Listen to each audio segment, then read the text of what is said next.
Welcome to Awakened Motherhood, the podcast where mothers share their powerful stories of healing and empowerment. I am your host, Amanda Quick, best-selling author, TEDx speaker, and advocate. In each episode, we dive deep into the stories of mothers who have overcome adversity, found their fierce feminine power, and embraced transformative parenting. Whether you're a mother driven to fight for your children or someone with a story burning inside you, this podcast is for you. Together, we'll explore themes of resilience, self-trust, and healing from our traumatic experiences, all spotlighting the profound journeys of awakened mothers.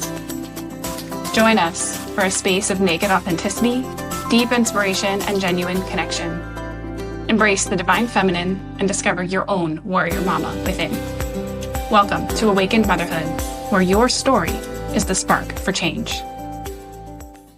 Hello, everyone, and welcome back to another episode of Awakened Motherhood. I'm your host, Amanda Quick, and today our guest is Jennifer Walter. So excited to introduce Jennifer. She's a Swiss sociologist, mental health advocate, and equal parts rebel and marshmallow. I love the visual you've just painted here. She cares deeply, rarely does as told, and is suspicious of people with no potty humor. Through her podcast, The Scenic Route, and her coaching and consulting work, she's making the world a gentler place, one conversation at a time. Her core message resonates with both heart and theory. Your burnout isn't a personal failure. It's a systematic response to a world that commodifies human worth. When a system profits from your exhaustion, choosing gentleness becomes an act of rebellion. Mental health isn't just about individual healing. It's about dismantling the systems that made us believe burning out was normal. Her soft approach to life isn't lazy. It's revolutionary. Wow. Welcome, Jennifer. Thank you. Thank you so much for having me, Amanda. It's always kind of like awkward. I don't know if it ever loses the awkwardness of you sitting through your own bio. Right? You're like, I did write that about me. That's pretty good. It's still awkward. Yes. No, I totally understand. Absolutely. I have written and rewritten my own bio for so many things. And I don't know which draft number this is. Like, I don't even want to go back into my Google Drive draft folder. Right. No. Yes. Yeah. So welcome. Though I rebel after my own heart in a lot of ways. I think so many of us who've gone through different things have that need to do things differently because it didn't work the way we did it. So the only way that we kind of get through that is to be willing to be the rebel in a lot of ways. Yeah. And so I would love to kind of like jump in and learn what brought you on this journey. Where did this rebellious version of you actually begin? Well, looking back, depends on probably who you would ask. My mom probably would say the day she was born. Yeah. Or definitely my high school teacher with Jimin. I was never reprimanded for being trouble. I don't know. I always kind of lived through. It was kind of off the hook. Yeah, I don't know. That it was surely always. I was always the one but why? Why are we doing this? This doesn't make any sense. Why should we do it like this? Could you please explain? And then it was also probably no surprise to my teachers at the time when they asked, okay, what subject are you gonna look at? The university orientation day, and I would be like, oh, sociology sounds interesting. They were like, yeah, sure. So that was always kind of a part of me, just asking questions and this curiosity and it was not a fast forward straight road by any means. I don't know anybody who's call it awakening or stepping into whose version of it was very straightforward. So yeah. I mean, the whole I was someone who could always very much rely on their head, right? So it took me a long time to really accept my body's wisdom and my body knowing, and my body kind of like hit me over the head a few times and like, do you get it now? Do you get it now? And that, and you're like, well, let me try. Let's try again. Well, how about no? And that surely kind of like the whole pinnacle of that was after I gave birth to my son in 2019, where I had like a whole slew of health issues that no one was kind of like able to figure out, because at the beginning, everything you have after giving birth is just like, oh, you're postpartum, it will be fine. And I was never fine. Right. And it was really like, okay, I have to go at this in multi different ways while taking care of myself, while taking care of a newborn, while like having a job that I really like, and all these things. I'm like, okay, what are we doing? So what was your physical experience? I think, we're speaking to a lot of moms here. So when you talk about postpartum challenges. Yeah, I mean, I just basically, my female health practitioner that I had during pregnancy, it was borderline neglect. I started to have like ridiculously high blood pressure, and he was like, "Oh, that's fine. You're overweight. That's normal." And like, but everything else is fine. Like my blood sugar, everything is fine. Just my blood pressure is like through the roof, insane. Which is actually not fine in pregnancy. It's not fine. And at the end, when I came to my birthing hospital, they were like, has your blood pressure, like, is this just today? I'm like, no, actually, no. And they were like, well, we're going to schedule you for a C-section as soon as we can, because this is not good. So I'm like, oh, okay, cool. Let's do that. Well, kind of like, yeah, I don't know. I never really pictured. I was always like, the way it will, like, whatever will happen, and it's fine. You weren't attached to a certain birth story. No, that wasn't the story that I had to carry. But it was a traumatic birth experience, nonetheless. Everyone does. A lot of people. I mean, even if you weren't attached to, having a vaginal birth, it was. You didn't expect to walk in and say, "Now it's an emergency C-section," either. No, I did not, and I also wasn't quite prepared for that feeling when you're in the OR and they're like hustling and bustling, and it's kind of like cheery mood because they're doing C-sections all day. Sure, not a big deal. No biggie, right? And then you're like, okay, cool. This is kind of like, okay, this is reassuring. Thank you. From this vibe to like silence, everyone just like really antsy and working. And you're like, okay. You felt the energy shift in the room and knew something was wrong, but they don't say anything because they're not allowed to in a lot of ways, not in that setting. Yeah, or they were just at some point probably also just really too busy to be like, this is happening. And there were some grasps of like, oh, things are getting like, but it took so long. And then like at one point I was really like, okay, you have to tell me now that you're 5 minutes away from like your last stitch, or you have to put me under, because I cannot do this. Yeah. This everything, it's driving me crazy. Yeah. And then of course, when you get the full OR report, you're like, but never read those. If like, I don't know. My oldest was C-section, and I don't even remember being given the OR report. Yeah. So. Well, I asked for them like later on. You wanted to know what happened them because I need to have like my full medical history for people to kind of like figure out what's going on. So I read that and I'm like, oh, okay, how much blood? What? Wait, hold on. How much blood did I lose? So it was a trip. yeah, and then like going from like the perfect pregnancy, like no health issues. I was like lifting weights, working out, swimming, running until like a few days before giving birth. And then it was like birth. And then of course you're recovering from birth, you're tired, your body's irregular, all of that.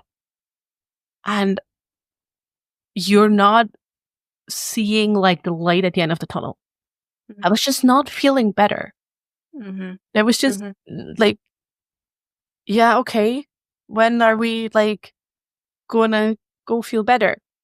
There was intense pain, and it was like, and everyone's like, "Oh, that's just C-section pain," and I'm like, "Okay, yeah, I mean, sure, plausible to some extent." And then we're a year after, like 12 months postpartum, like 18 months postpartum. I'm like what's going on? And then I had like a bunch of weird symptoms where one doctor finally was like, "Well, this should not be postpartum. Like, this is very weird." Like, I had like swollen fingers and joints in the morning, and they were kind of like really stiff, and I could almost not bend them.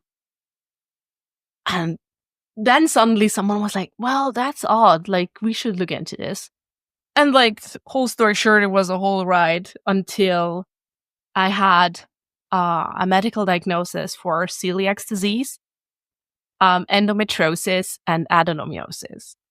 So I don't know if anyone familiar with endometriosis. Is basically tissue similar to your uterus lining tissue that is growing outside of the body, or outside of the body, outside of your uterus. Right. So your uterine tissue is not in the right Yeah, exactly. place. And it's attached to your bowels, to your bladder. And I had a 7-hour endometriosis removal surgery where they literally like scraped my bowels and took endometriosis tissue out of my muscle tissue. I even had endometriosis up in my diaphragm, which is nowhere near your uterus. Right. Oh, right. It was pretty wild. So you were going through this seemingly normal pregnancy. Yes, you had a high blood pressure, and that created this like snowball effect of all these things, right? Yeah. Health issues. And I feel like, and correct me if I'm wrong, but you know, it's not that you're not saying something is wrong, but you've been told by so many, "Oh, this is normal," or "This is part of how it is," and no big deal. Even your doctor in the beginning brushing off that high blood pressure is a thing. You're like inside a system that's not even taking legitimate things seriously. Yeah. Right. Yeah. And so what is the narrative in your head at this point? Like, do you think something is wrong with you? Like, what is the story you're telling yourself? Because, you know, you're clearly going through this experience, and everybody is saying it's just you. Yeah. Like the medical gaslighting, that's for sure a thing. And there are points where you're really questioning like your experience of things. Like, maybe I just have like really low pain tolerance. No, I actually have ridiculously high pain tolerance. Right. But like, or maybe it really is not that bad. Maybe I don't know, have to grow a pair or something. Like, or maybe it's just really all in my head. Like, yeah, you definitely start kind of like questioning yourself. But it's also like, that goes for a lot, to a certain degree, for a lot of like invisible illnesses, right? I seem perfectly fine from the outside, except like like under a bag under my eyes and tired, right? Like, which all new moms relate to, like 5 years on. But right, like I seem perfectly fine, and it was also confusing for my partner, right? Because one day I would be able to do things, and the next day I would be in bed not being able to do things. Right. Because I clearly overdid it. Yeah. And when you don't know what's causing you needing to be in bed because your pain is just not manageable, you at one point you have to start. I started experimenting. Okay, I did that, or I ate this, and like there's so many variables. Like it's almost impossible to really figure it out. And then I was cutting out so many things. It was basically, okay, I can't do this, possibly not good. Like, kind of like had a red, yellow, green kind of like system. And it was just really like, okay, but what are we gonna do here? Right? It's, and this is all while trying to navigate early parenthood. Oh, yeah, of course. Right? Like you still have a child now. Yeah. That you're responsible for feeding and taking care of and all these other things. Yeah. And I was breastfeeding, so that means I couldn't take strong pain medication. Right. There were a lot of tests I couldn't do. And yeah, and I don't know. And then my stubborn brain was also like, no, I want to keep on breastfeeding. It will be fine. We'll figure it out. And we did. I did the same thing. That was too important. Yeah, that was I was the like, most no, important. I'm not giving this up. Yeah. Sorry. Yeah. So they were like, oh, you could get the better pain medication, not just like the whatever the aspirin. And I'm like, no, no, I cannot. I was really like, I was in a tunnel. Like, no, I cannot. I want to do this. I want to do this. I want to do this. And my partner really tried to reason. And I said, look, I appreciate it. I see what you're doing, but I cannot let this go. A part of, I don't know. I think there's an important thing to name here. Like, we're unwilling to give up that relationship just because the system can't figure out what's wrong with us. We're not gonna, it would be another loss. It would be another loss to not be able to be the mother that we want to be. And we're not, you didn't have the birth experience. Yes, you weren't attached to a vaginal birth, but you were hopefully not traumatic experience. Yeah, I was like, I mean, it's not like, oh, I want to have the most traumatic experience possible. Right. Nobody does that. And so your birth experience still wasn't what you expected, even if you didn't have a strong attachment to what that was. Yes, 100%. But you also had an idea of what kind of mom you were going to be. You probably knew you wanted to breastfeed and you enjoyed that connection. And so you're like, I'm not giving that up. I have that piece. I'm not going to let you derail me here. Yeah, 100%. Like, no, you cannot take this away from me. Yeah. But I mean, there were moments where I was also thinking, okay, maybe I'm too fixated on this. And sure. Like, I mean, fed is best. Like, he will be fine with a bottle. And there was always then maybe like a little bit of glimmer of hope where I'm like, okay, no, come on, let's just see how it goes. And luckily he was like, breastfeeding him was so easy. Like, I've never had any issues with breastfeeding. If I would have had additional issues with breastfeeding, I probably would have said, like, you know what? No. But that was the one thing that was working. That was the one thing that was working. And it was so precious. And it was so many precious memories that I was like, nah, we're just gonna go do this. And and until some doctors were kind of like thinking outside the box. And then the other kind of like weird thing is you have a diagnosis, which is great, which really helped me to sort of like, okay, I'm not crazy. This is not all in my head. There's actually there is something. But then to be told, oh, okay, cool. We have the diagnosis. So off you go now because there's no cure. Box checked. You're done. Sure. Sorry. I'm like, oh, okay, cool. Like, just no support. No one. I mean, like, I have two celiac children, so it's literally just here, change your diet. Bye. Yeah, bye. And and you have this I don't know.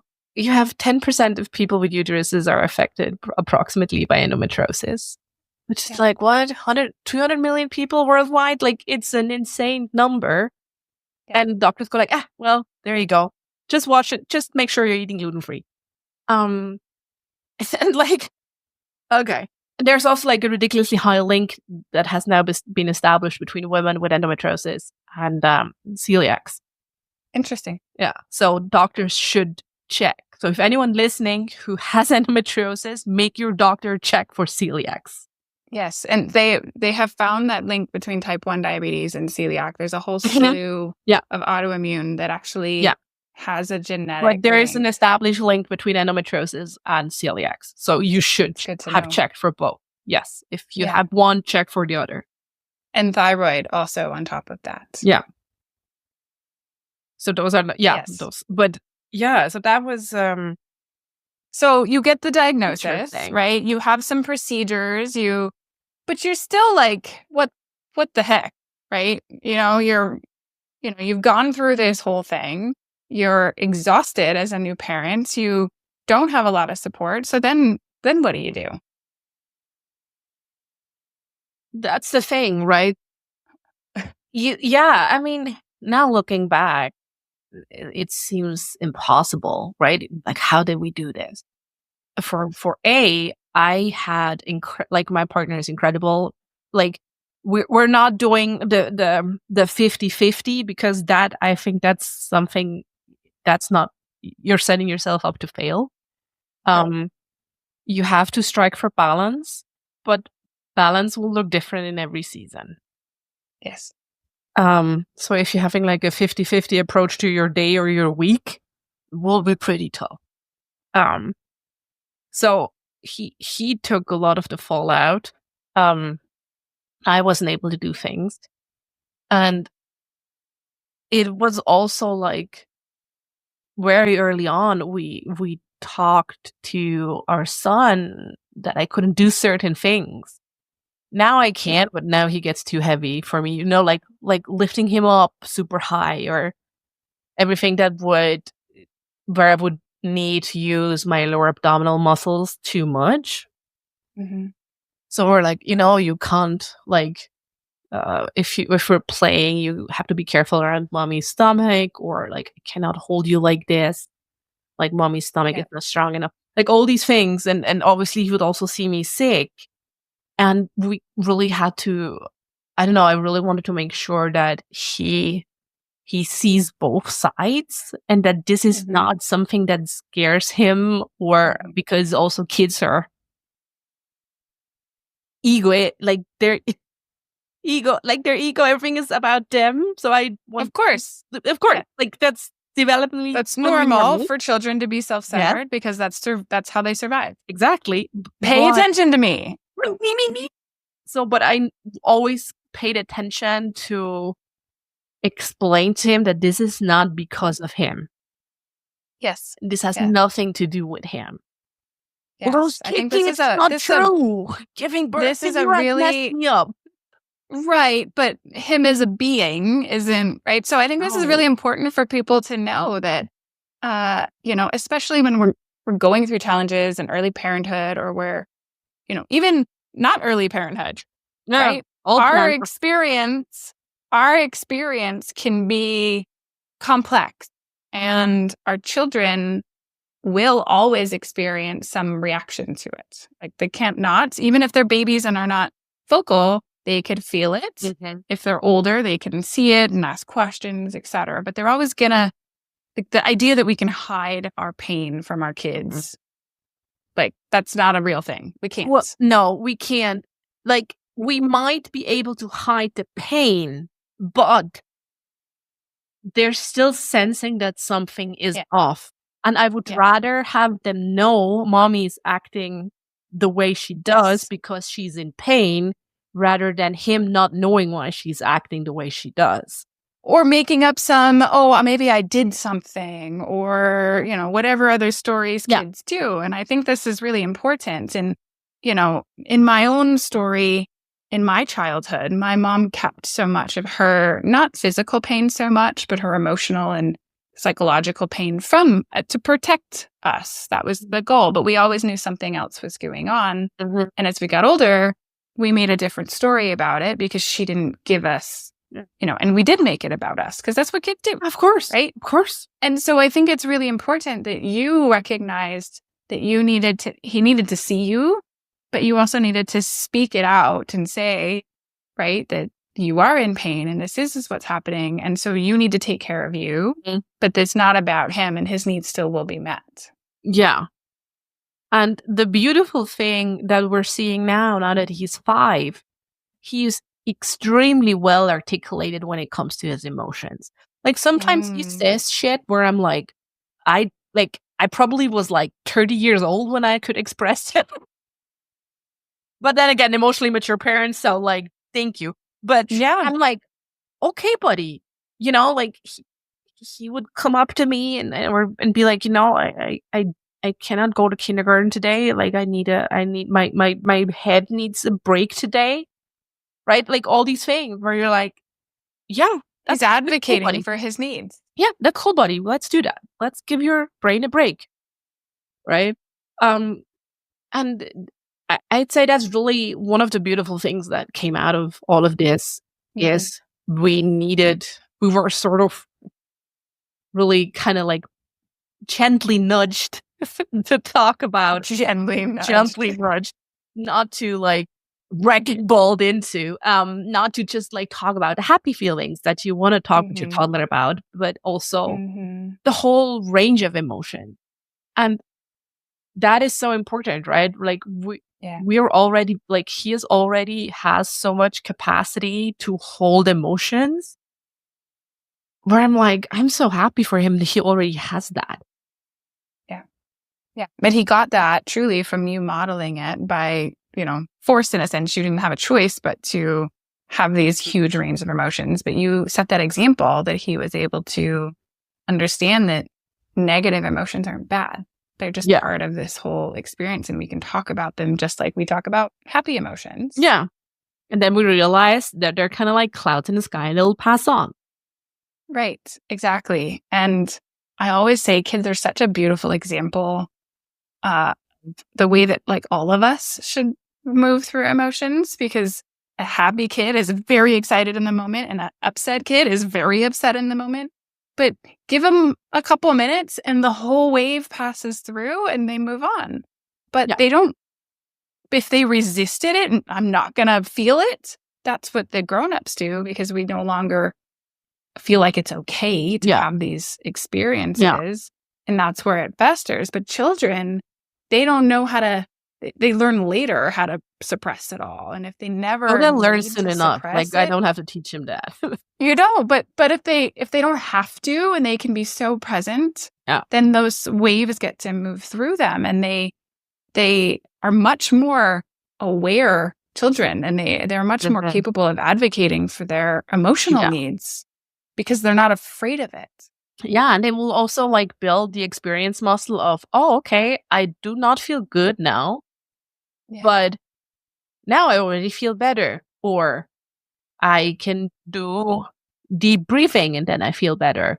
Or sometimes I do EFT tapping with my kid, right? Yeah. Or we dance to one of those kids songs, like I pretend like, but like we all have those, right? But or dance it out, shake it out, right?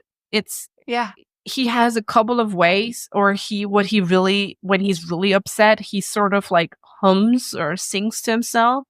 Like he has so many beautiful ways of soothing himself now that he has in his repertoire. He does them without me telling them, hey, do you want to go to your room and hum? Right? And I'm like, man, I don't know when I was fully capable to self-soothe without like, I don't know, substance abuse to some degree. Right. Because we never learn how to do it, so we then disassociate, which is not the same thing as soothing. Yeah. If we disassociate and say, I am so badly unwilling to feel this that I'm going to go all the way on the other side. Yeah, I'm going to go do this or eat that, buy that, whatever it is. Exactly. So I'm just, and we're looking for the dopamine hit or the whatever. Right. So it's acknowledging that we're unwinding that, not just in ourselves, but modeling for our children. And so, after going through this whole health situation? Where have you landed now? What has this taught you? Now, I have now a really good team of doctors. Like, a team of doctors sounds like I'm a crazy person, but and like who take me seriously, and when I tell them like something is off, they are alert. They're not just like, oh yeah, let's see, right? They're That's like, just oh, okay, postpartum. let's do like blood work, or let's check XYZ.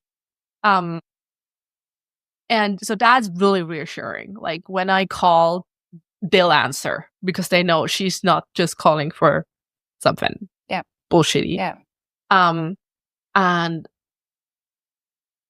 I still have like better days and worse days, which is chronic illness, but the baseline has been so much better.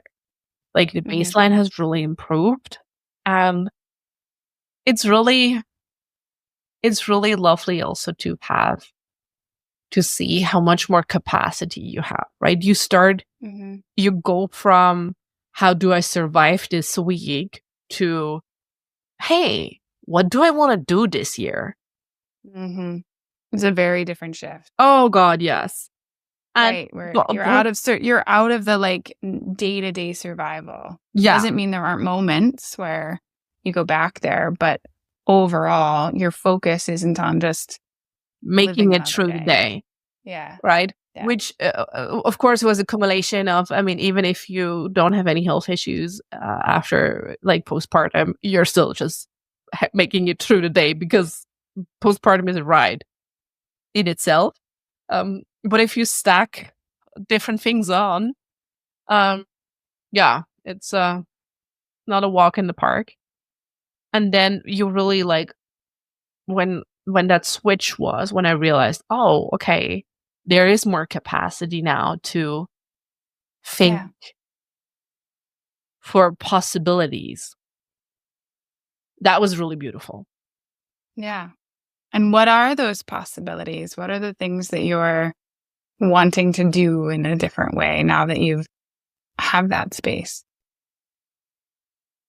One is surely, like, one is taking better care for my body again.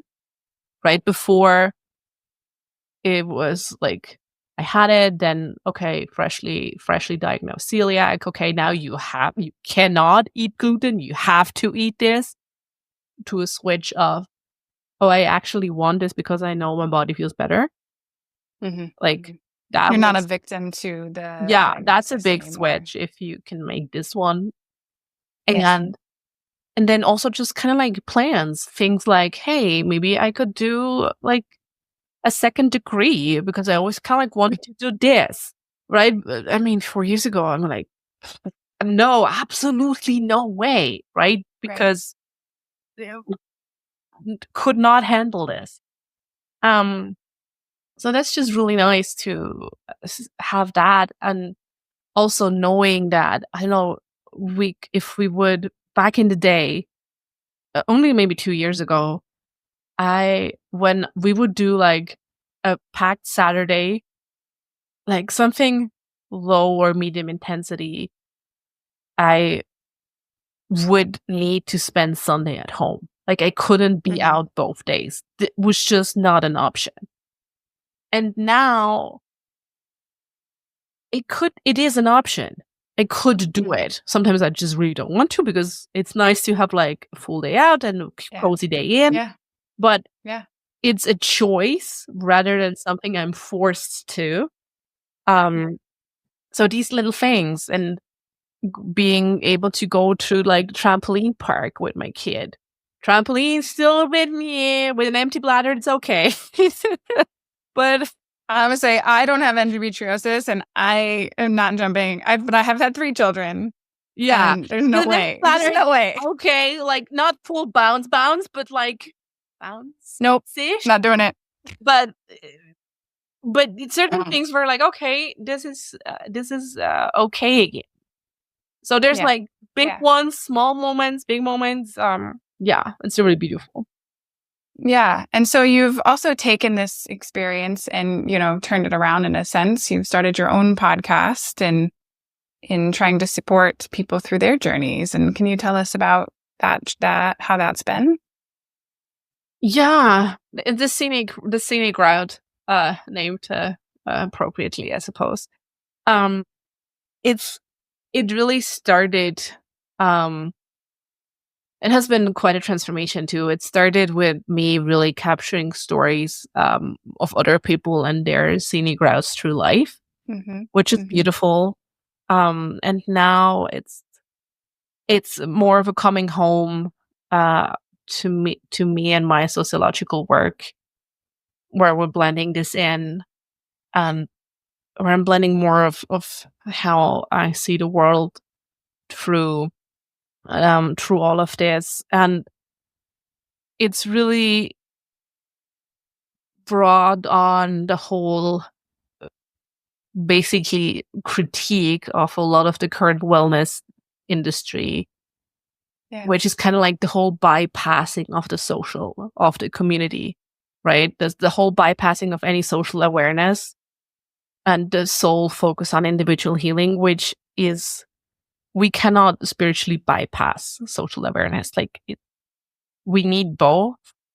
So I'm trying to kind of like blend both, right? It's about mental health, yes, and there is a deeply personal element to it, affirmation work if that's your thing, or journaling, whatever. But at some point, you need to let it ripple out into the collective, right? It needs to have both, and that is the social change effect, the social change moment, where all that empathy and that resilience and that capacity you've built can be used for something greater than just yourself.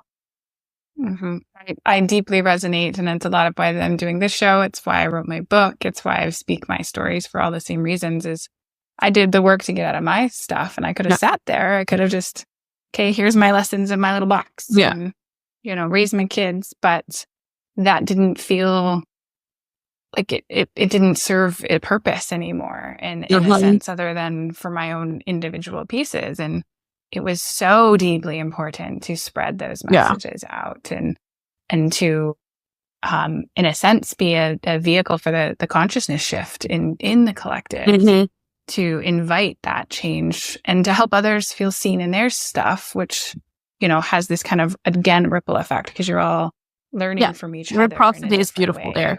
Yeah. Yeah. And so I absolutely feel that is not only missing, but like people actively, we don't talk about these things and we don't share this, right? It's that's where the rebel comes in. Yeah. And like the same thing is, right? You need to understand, and this is something I really struggle with a lot of therapists and coaches. A lot of the things you feel, you're not the only one. Yes, your story probably like unique. All of them, realistically. Your story is unique, yes. And it's most of the things you struggle with are part of a larger systemic issue.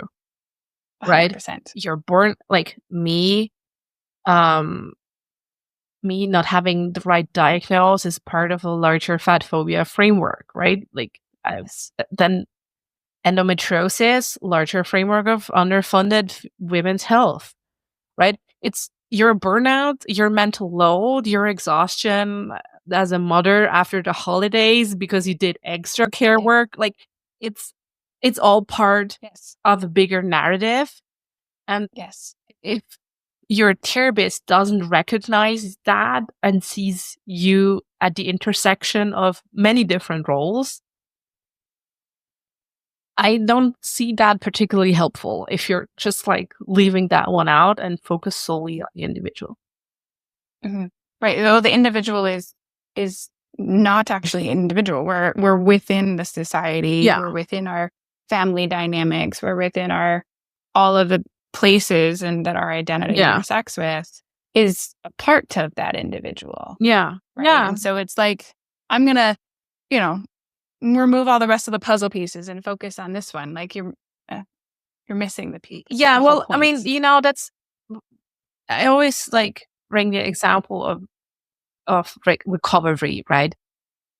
What is standard procedure if you're in recovery from an addiction, you go to a rehab facility, right? That rehab facility is not your home. It's probably also not in your city or even your state. It's somewhere else.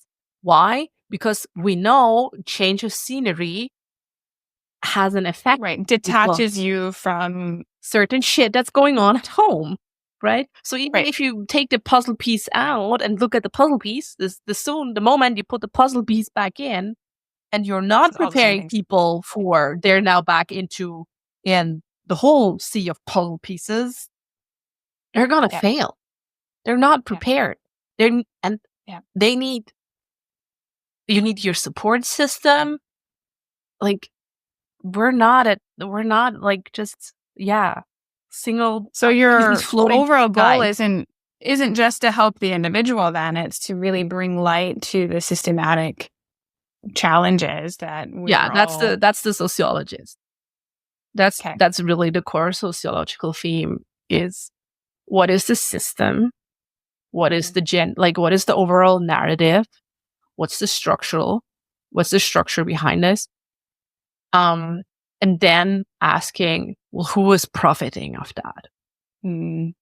Right. That's a deep rabbit hole to go in, but that's another conversation. It's a whole nother episode. But I don't disagree with you in the fact that the health system, the mental health system, the food system, everything is set to profit off people's pain. Yeah.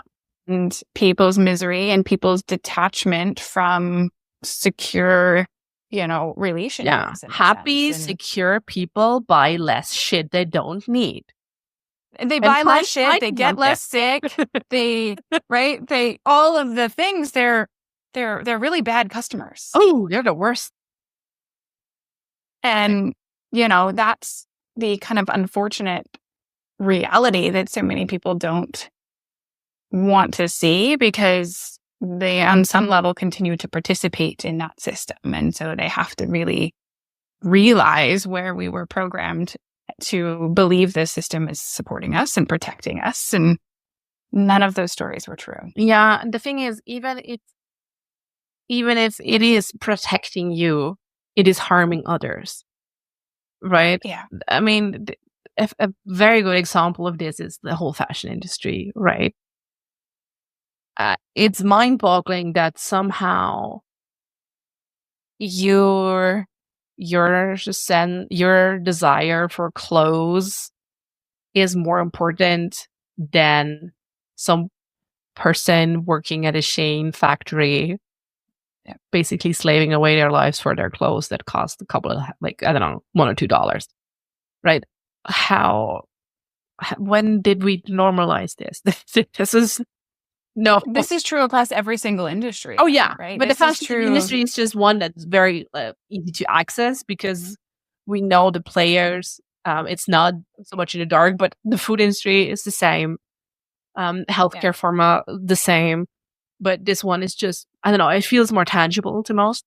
Yes, absolutely. And I think that it's this is where we can talk about being a conscious consumer. We can talk about understanding what we're connected to, but ultimately, it sounds like this whole journey in a lot of ways, not that you weren't aware, but you kind of had even more awareness of where all these pieces are connected and how this whole systematic things have impacted you on a personal level and then, on a physical body level, but then also your choice to kind of transform that story, to speak it out, to bring light to it, again, to help shift those systems. Yeah. For sure. It was really, it was surely a catalyst, definitely, right? Of I just want to feel better. I just want to feel better me personally. And I want everyone to be better, right? I also want you to have better things than stupid fast fashion clothes that fall apart after 3 times you wash them, right? Like, we all deserve better.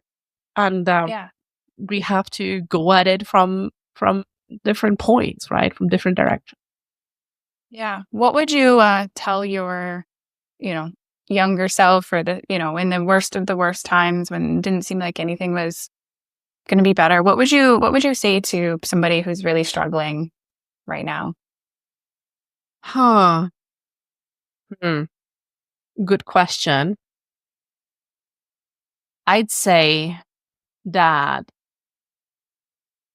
if everything is like, if life is really rough, if the sea is very rough, it's okay to just cling to the pole.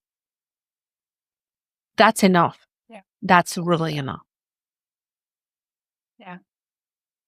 Yeah. And eventually the sea will calm, the storm will pass.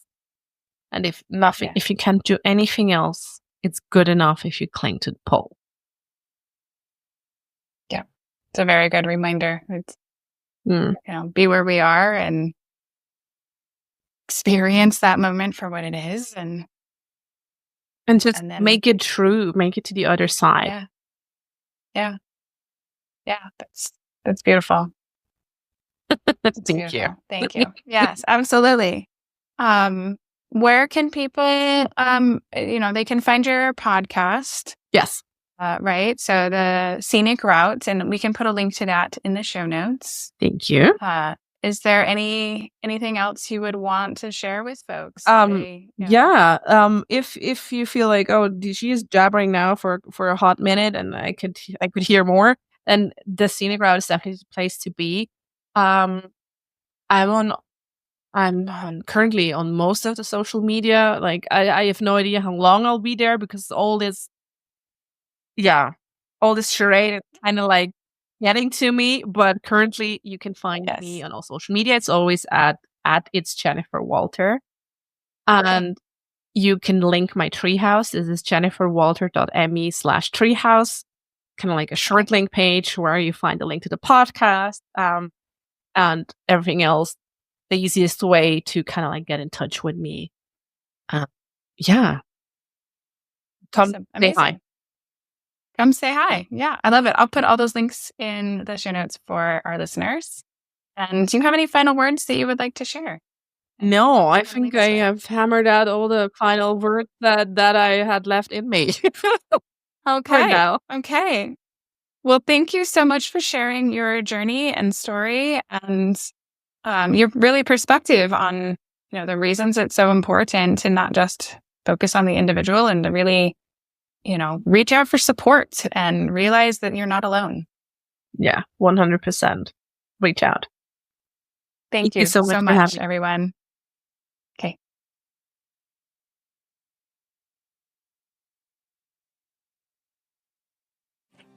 Thank you for joining us on Awakened Motherhood. I hope today's episode inspired you and offered support for your journey. Remember, your story has the power to ignite change, and your resilience is a testament to your strength as a mother. If you enjoyed today's episode, please subscribe, rate, and review the podcast. Share it with other mothers who might benefit from our stories of empowerment and healing. I invite you to connect with me on social media platforms at Amanda Quick Healing, or visit my website, amandaquickhealing.com, for more information on other ways to work with me. Until next time, keep embracing your divine self and discovering your warrior mama within. Thank you for being part of Awakened Motherhood, where your story is the spark for change.